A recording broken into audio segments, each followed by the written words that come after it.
ಅದೇ ಆಗಿರ್ತಕ್ಕಂಥ YouTube channel study with ಪರಶುರಾಮ್ಗೆ ಸ್ವಾಗತವನ್ನು ಕೊಡ್ತೀನಿ. SSLC ಪರೀಕ್ಷೆ 2025ಕ್ಕಾಗಿ SSLC ಸಮಾಜ ವಿಜ್ಞಾನದಲ್ಲಿ ಗುರಿ 80ರ ಒಂದು ಸೀರೀಸನ್ನು ಸ್ಟಾರ್ಟ್ ಮಾಡಿದ್ದೀವಿ. ಇಂದಿನ ಪಾಠದಲ್ಲಿ ಭಾರತದ ಭೌಗೋಳಿಕ ಸ್ಥಾನ ಹಾಗೂ ಪ್ರಾಕೃತಿಕ ಲಕ್ಷಣಗಳು, ಮುಂದೆ ಭಾರತದ ಋತುಗಳು ಅಂತಕ್ಕಂಥ 2 ಭೂಗೋಳಶಾಸ್ತ್ರದ ಪಾಠಗಳ ವಿಡಿಯೋವನ್ನು ನೋಡೋಣ. ಸೊ ಖಂಡಿತವಾಗಿ ಈ ಪಾಠದಿಂದ ನಿಮಗೆ 5ರಿಂದ 6 ಅಂಕಗಳಾದರೂ ಕೂಡ ಗ್ಯಾರಂಟಿಯಾಗಿ ಬರ್ತದೆ. ಸೊ ಆಲ್ರೆಡಿ ಫಸ್ಟ್ ಪಾರ್ಟನ್ನು ನೋಡಿ. ಹಿಂದಿ ಕನ್ನಡ ವಿಜ್ಞಾನದಲ್ಲಿ ಇದೇ ತರನಾಗಿರ್ತಕ್ಕಂಥ ವಿಡಿಯೋವನ್ನು ಹಾಕಿದ್ದೀವಿ, ಅವುಗಳನ್ನ ಸಹಿತ ತಪ್ಪದೇ ನೋಡಿ ಅಂತ ಹೇಳ್ತಾ ನಿಮ್ಮ ಲೈಕ್, ಶೇರ್ ಹಾಗೂ ಸಬ್ಸ್ಕ್ರೈಬ್ ಮಾಡೋದನ್ನು ಮಾತ್ರ ಮರೆಯದಿರಿ. ಸೊ ಫಸ್ಟ್ ನೋಡೋಣ, ಭಾರತದ ಭೌಗೋಳಿಕ ಸ್ಥಾನ ಹಾಗೂ ಪ್ರಾಕೃತಿಕ ಲಕ್ಷಣಗಳು ಪಾಠದಲ್ಲಿ 1 ಅಂಕಕ್ಕೆ ಬರ್ತಕ್ಕಂಥ ಪ್ರಶ್ನೆಗಳು. ಭಾರತ ಏಷ್ಯಾ ಖಂಡದ ಯಾವ ಭಾಗದಲ್ಲಿದೆ? ಸರಿಯಾದ ಉತ್ತರ ದಕ್ಷಿಣದ ಭಾಗದಲ್ಲಿದೆ. ಭಾರತದ ಭೂರಾಶಿಯ ದಕ್ಷಿಣ ತುದಿ ಯಾವುದು ಕೇಳಿದ್ದಾರೆ? ಇಂದಿರಾ ಪಾಯಿಂಟ್. ಭಾರತ ಭೂಮಿಯ ಯಾವ ಗೋಳಾರ್ಧದಲ್ಲಿದೆ? ಉತ್ತರ ಗೋಳಾರ್ಧ. ಭಾರತದ ದಕ್ಷಿಣ ಭಾಗದ ಭೂಶಿರ ಯಾವುದು ಕೇಳಿದರೆ? ಕನ್ಯಾಕುಮಾರಿ. ಭಾರತದ ಮಧ್ಯಭಾಗದಲ್ಲಿ ಹಾದು ಹೋಗುವ ಅಕ್ಷಾಂಶ ಯಾವುದು? 23 ಉತ್ತರ ಅಕ್ಷಾಂಶ, ಅದನ್ನು ಕರ್ಕಾಟಕ ಸಂಕ್ರಾಂತಿ ವೃತ್ತ ಅಂತೀವಿ. ಇಂದಿರಾ ಪಾಯಿಂಟ್ ಯಾವ ದ್ವೀಪದಲ್ಲಿದೆ? ನಿಕೋಬಾರ್ ದ್ವೀಪದಲ್ಲಿದೆ. ಹಿಮಾಲಯದ ಪಾದ ಬೆಟ್ಟಗಳ ಮತ್ತೊಂದು ಹೆಸರು ಯಾವುದು? ಶಿವಾಲಿಕ್ ಶ್ರೇಣಿ. ಇನ್ನು ಪ್ರಪಂಚದಲ್ಲಿಯೇ ಅತ್ಯುನ್ನತ ಶಿಖರ ಯಾವುದು ಕೇಳಿದರೆ? ಮೌಂಟ್ ಎವರೆಸ್ಟ್ ಅನ್ನೋದು ಉತ್ತರ ಇತ್ತು. ಇನ್ನು ಉತ್ತರದ ಮೈದಾನವನ್ನು ಸಂಚಯನ ಮೈದಾನವೆಂದು ಕರೀತಾರೆ. ಏಕೆ ಕೇಳಿದರೆ ಇದು ನದಿಗಳು ಹೊತ್ತು ತಂದ ಹಾಕಿದ ಮೆಕ್ಕಲು ಮಣ್ಣಿನಿಂದ ನಿರ್ಮಾಣವಾಗಿರೋದ್ರಿಂದ ಉತ್ತರದ ಮೈದಾನಕ್ಕೆ ಸಂಚಯನ ಮೈದಾನ ಅಂತ ಕರಿತೀವಿ. ಭಾರತದ ಅತಿ ಎತ್ತರದ ಶಿಖರ ಯಾವುದು ಕೇಳಿದರೆ? ಸೊ ಅದು ಗಾಡ್ವಿನ್ ಅಸ್ಟೀನ್ ಅಂತ ಬರ್ತದೆ. ಸೊ ಗಾಡ್ವಿನ್ ಅಸ್ಟೀನ್, ಅದನ್ನೇ K2 ಅಂತಕ್ಕದ್ದನ್ನು ಕರೀತಾರೆ. ಭಾರತದ ನೆರೆಯ ರಾಷ್ಟ್ರಗಳನ್ನು ಹೆಸರಿಸಲಿಕ್ಕೆ ಕೇಳಿದರೆ? ಪಾಕಿಸ್ತಾನ್, ಅಫ್ಘಾನಿಸ್ತಾನ್, ಚೀನಾ, ನೇಪಾಳ, ಭೂತಾನ್, ಮ್ಯಾನ್ಮಾರ್, ಬಾಂಗ್ಲಾದೇಶ್, ಶ್ರೀಲಂಕಾ ಮತ್ತು ಈ ಮಾಲ್ಡೀವ್ಸ್ ದ್ವೀಪಗಳು ಅಂತಕ್ಕಂಥದ್ದು ಬರ್ತದೆ. ಇವು ಭಾರತದ ನೆರೆಯ ರಾಷ್ಟ್ರಗಳು. ಇನ್ನು ಮುಂದಿನ ಪ್ರಶ್ನೆ, ಭಾರತದ ಪ್ರಾಕೃತಿಕ ವಿಭಾಗಗಳನ್ನು ವರ್ಗೀಕರಿಸಲಿಕ್ಕೆ ಕೇಳಿದರೆ? ಫಸ್ಟ್ ಬರ್ತದೆ ಉತ್ತರದ ಪರ್ವತಗಳು, ಅದರಲ್ಲಿ ಶಿವಾಲಿಕ್ ಶ್ರೇಣಿ ಬರ್ತದೆ, ಹಿಮಾಚಲ ಬರ್ತದೆ, ಮಹಾ ಹಿಮಾಲಯ ಬರ್ತದೆ. ಇನ್ನು 2ನೇದು ಉತ್ತರದ ಮಹಾಮೈದಾನ, 3ನೇದು ಪರ್ಯಾಯ ಪ್ರಸ್ಥಭೂಮಿ, 4ನೇದು ಕರಾವಳಿ ಮೈದಾನಗಳು. ಮುಂದಿನ ಪ್ರಶ್ನೆ, ಶಿವಾಲಿಕ್ ಶ್ರೇಣಿಯ ಸ್ವರೂಪವನ್ನು ವಿವರಿಸಲಿಕ್ಕೆ ಕೇಳಿದ್ದಾರೆ. ಅಂದರೆ ಶಿವಾಲಿಕ್ ಶ್ರೇಣಿ ಇತ್ತೀಚೆಗೆ ನಿರ್ಮಿತವಾದದ್ದು, ಅದು ಹಿಮಾಲಯದ ಅತ್ಯಂತ ದಕ್ಷಿಣದಲ್ಲಿದೆ, ಅತಿ ಕಡಿಮೆ ಎತ್ತರ, ಇದನ್ನು ಪಾದಬೆಟ್ಟಗಳು ಅಂತ ಕರೀತಾರೆ. ಇಲ್ಲಿ ಸಮತಟ್ಟಾದ ಕಿರಿದಾದ ಮೈದಾನಗಳಿದ್ದಾವೆ. ಸೊ ಇವುಗಳಿಗೆ ಡೂನ್ಸ್ ಅಂತ ಕರೀತಾರೆ. ಉದಾಹರಣೆಗೆ ಡೆಹ್ರಾಡೂನ್ ಅಂತಕ್ಕದ್ದನ್ನು ಬರಿಬೋದು. ಮುಂದೆ ಈ ಹಿಮಾಚಲ ಅಥವಾ ಮಧ್ಯ ಹಿಮಾಲಯದಲ್ಲಿನ ಗಿರಿಧಾಮಗಳನ್ನು ಹೆಸರಿಸಲಿಕ್ಕೆ ಕೇಳಿದ್ರು. ಇಲ್ಲಿ ಸಿಮ್ಲಾ ಬರ್ತದೆ, ಮನ್ಸೂರಿ, ನೈನಿತಾಲ್, ರಾಣಿಬೇಟ್, ಚಕ್ರಾತ್ ಮತ್ತು ಡಾರ್ಜಿಲಿಂಗ್. ಇನ್ನು ಮಹಾ ಹಿಮಾಲಯವನ್ನು ಹಿಮಾದ್ರಿ ಅಂತಲೇ ಏಕೆ ಕರೀತಾರೆ ಅಂತ ಕೇಳಿದ್ದಾರೆ. ಈ ಮಹಾ ಹಿಮಾಲಯ ಹಿಮದಿಂದ ಸಂಪೂರ್ಣವಾಗಿ ಆವೃತಗೊಂಡದ, ಆ ಕಾರಣಕ್ಕಾಗಿ ಮಹಾ ಹಿಮಾಲಯಕ್ಕೆ ಹಿಮಾದ್ರಿ ಅಂತ ಕರೀತಾರೆ. ಇನ್ನು ಮಹಾ ಹಿಮಾಲಯದ ಪ್ರಮುಖ ಶಿಖರಗಳನ್ನು ಕೇಳಿದರೆ? ಕಾಂಚನಗಂಗಾ, ಧವಳಗಿರಿ, ನಂದಾದೇವಿ, ಗೌರಿಶಂಕರ. ಇನ್ನು ಹಿಮಾಲಯದ ಮಹತ್ವ ಅಂತಕ್ಕಂಥದ್ದು 2 or 3 ಮಾರ್ಕ್ಸ್ಗೆ ಬರ್ತಕ್ಕಂಥ ಕ್ವಶನ್.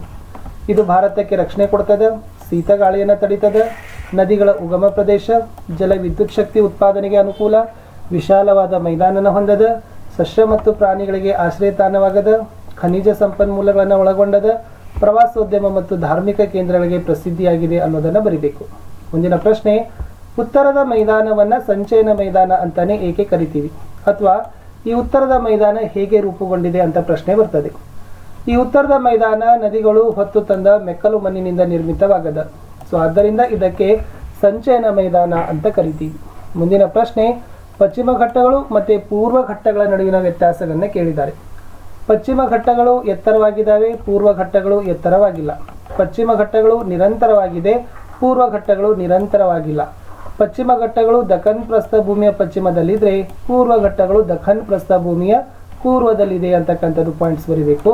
ಆಮೇಲೆ ಪಶ್ಚಿಮ ಘಟ್ಟದ ಎತ್ತರದ ಶಿಖರ ಅನೈಮುಡಿ, ಆಮೇಲೆ ಇಲ್ಲಿ ಈ ಕಡೆ ಆರ್ಮಕೋಡ ಮತ್ತು ಮಹೇಂದ್ರಗಿರಿ ಎತ್ತರದ ಶಿಖರ ಅಂತಕ್ಕದ್ದನ್ನು ಬರೀಬೇಕು. ಮುಂದಿನ ಪ್ರಶ್ನೆ, ಪರ್ಯಾಯ ಪ್ರಸ್ಥಭೂಮಿಯ ಆರ್ಥಿಕ ಮಹತ್ವವೇನು ಅಂತ ಕೇಳಿದ್ದಾರೆ. ಅಂದರೆ ಇಲ್ಲಿ ಅಪಾರವಾದ ಖನಿಜ ಸಂಪನ್ಮೂಲಗಳಿದಾವೆ, ನದಿಗಳು ಹರಿತಾವ, ಜಲಪಾತಗಳಿದಾವೆ, ಜಲ ವಿದ್ಯುತ್ ಶಕ್ತಿ ಉತ್ಪಾದನೆಗೆ ಅನುಕೂಲಕರವಾಗಿದೆ ಅಂತಕ್ಕಂಥ ಪಾಯಿಂಟ್ಸ್ಗಳು ಬರಿಬೇಕು. ಮುಂದೆ ಪಶ್ಚಿಮ ಕರಾವಳಿ ಪೂರ್ವ ಕರಾವಳಿಗಿಂತ ಹೇಗೆ ಭಿನ್ನವಾಗಿದೆ ಅಂತ ಕೇಳ್ತಾರೆ. ಇಲ್ಲಿ ಪಶ್ಚಿಮ ಕರಾವಳಿ ಬಗ್ಗೆ ಬರಿಬೇಕು. ಪಶ್ಚಿಮ ಘಟ್ಟಗಳು ಅರಬ್ಬಿ ಸಮುದ್ರದ ನಡುವೆ ಬರ್ತವೆ, ಕಚ್ನಿಂದ ಕನ್ಯಾಕುಮಾರಿವರೆಗೆ ಹಬ್ಬಿದಾವೆ. ಮಲಬಾರ್ ತೀರ, ಕೆನರಾ ತೀರ, ಕೊಂಕಣ ತೀರ ಅಂತ ವರ್ಗೀಕರಣ ಮಾಡ್ತಾರೆ. ಬಟ್ ಪೂರ್ವ ಕರಾವಳಿಯಲ್ಲಿ ಪೂರ್ವ ಘಟ್ಟ ಮತ್ತು ಬಂಗಾಳ ಕೊಲ್ಲಿಯ ನಡುವೆ ಬರ್ತದೆ. ಕನ್ಯಾಕುಮಾರಿಯಿಂದ ಉತ್ತರದಲ್ಲಿ ಗಂಗಾ ನದಿ ಮುಖಜ ಭೂಮಿಯವರೆಗೆ ಹಬ್ಬಿದ. ಪೂರ್ವ ಕರಾವಳಿಯನ್ನು ಉತ್ಕಲ ತೀರ ಮತ್ತು ಕೋರಮಂಡಲ ತೀರ ಅಂತ ಕರೀತಾರೆ ಅಂತಕ್ಕಂಥದ್ದು ಬರಿಬೇಕು. ಇನ್ನು ಲಗೂನ್ಗಳೆಂದರೇನು, ಉದಾಹರಣೆ ಕೊಡಿ. ಉಪ್ಪು ನೀರಿನ ಸರೋವರಗಳಿಗೇನೆ ಲಗೂನ್ ಅಂತ ಕರೀತಾರೆ. ಒಡಿಸ್ಸಾದ ಚಿಲ್ಕಾ ಬರ್ತದೆ ಮತ್ತು ತಮಿಳುನಾಡಿನ ಪುಲಿಕಾಟ್ ಸರೋವರ ಅಂತಕ್ಕಂಥದ್ದು ಇಂಪಾರ್ಟೆಂಟ್. ಇನ್ನು ಭಾರತದ ದ್ವೀಪ ಸಮೂಹಗಳನ್ನು ವ್ಯತ್ಯಾಸ ಬರೀಬೇಕು. ಭಾರತದಲ್ಲಿ ಒಟ್ಟು 247 ದ್ವೀಪಗಳಿದ್ದಾವೆ. ಅದರಲ್ಲಿ ಫಸ್ಟ್ ಬರೋದು ಲಕ್ಷದ್ವೀಪಗಳಲ್ಲಿ 43 ದ್ವೀಪಗಳು ಅರಬ್ಬಿ ಸಮುದ್ರದಲ್ಲಿದ್ದಾವೆ, ಹವಳದ ದ್ವೀಪಗಳಾಗಿದ್ದಾವೆ. ಬಟ್ ಅಂಡಮಾನ್ ನಿಕೋಬಾರ ದ್ವೀಪಗಳು 204 ದ್ವೀಪಗಳು ಬಂಗಾಳಕಲ್ಲಿದ್ದಾವೆ. ಆಮೇಲೆ ಇದು ಜ್ವಾಲಾಮುಖಿ ಶಿಲೆಗಳಿಂದ ಕೂಡಿದೆ ಅಂತಕ್ಕಂಥದ್ದು ಉತ್ತರದಲ್ಲಿ ಬರಬೇಕು. ಮುಂದಿಂದು ಭಾರತದ ಋತುಗಳು.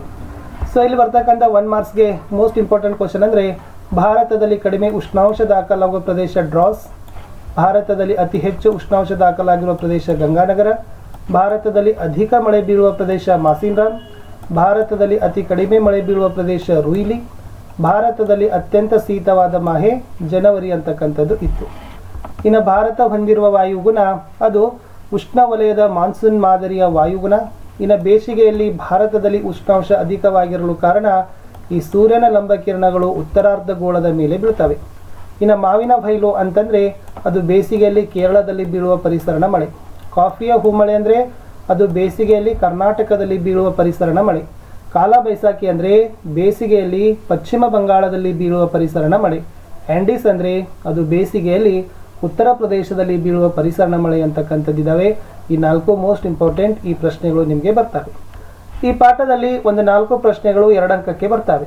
ಭಾರತದ ವಾಯುಗುಣದ ಮೇಲೆ ಪ್ರಭಾವ ಬೀರುವ ಅಂಶಗಳಂದರೆ ಅದು ಸ್ಥಾನ, ಜಲರಾಶಿಗಳು, ಅಲ್ಲಿ ನೆಕ್ಸ್ಟ್ ಬರ್ತಕ್ಕಂಥದ್ದು ಮೇಲ್ಮೈ ಲಕ್ಷಣ ಬರ್ತದೆ, ಮಾನ್ಸೂನ್ ಮಾರುತಗಳು ಬರ್ತಾವೆ, ಸಾಗರ ಪ್ರವಾಹಗಳು ಬರ್ತಾವೆ, ಅಕ್ಷಾಂಶಗಳು ಬರ್ತಾವೆ.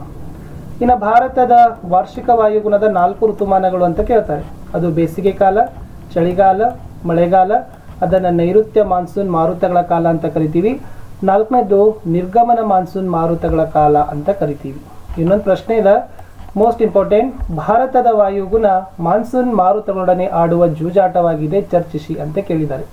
ಅಂದರೆ ಈ ಮಳೆ ವಿಫಲವಾದರೆ ಬರಗಾಲ ಬೀಳ್ತದೆ, ಈ ಮಳೆ ಅತಿ ಹೆಚ್ಚಾದರೆ ಪ್ರವಾಹ ಬರ್ತದೆ, ಇದರಿಂದ ಅಪಾರ ಆಸ್ತಿ ಹಾನಿ ಆಗ್ತದೆ, ಆಮೇಲೆ ಅಪಾರ ಪ್ರಾಣಿ ಹಾನಿನೂ ಕೂಡ ಆಗ್ತದೆ ಅಂತಕ್ಕಂಥ 4 ಪಾಯಿಂಟ್ಸ್ ಬರೆದ್ರೆ ಸಾಕು. ಇಷ್ಟು ಈ 2 ಪಾಠಗಳಿರ್ತಕ್ಕಂಥ ಮೋಸ್ಟ್ ಇಂಪಾರ್ಟೆಂಟ್ ಪ್ರಶ್ನೆಗಳು ಇತ್ತು ಅಂತ ಹೇಳ್ತಾ ನಾನು ಸಿಗ್ತೀನಿ ಹೊಸ ವಿಡಿಯೋದಲ್ಲಿ. ಇಲ್ಲಿಯವರೆಗೆ ವಿಡಿಯೋ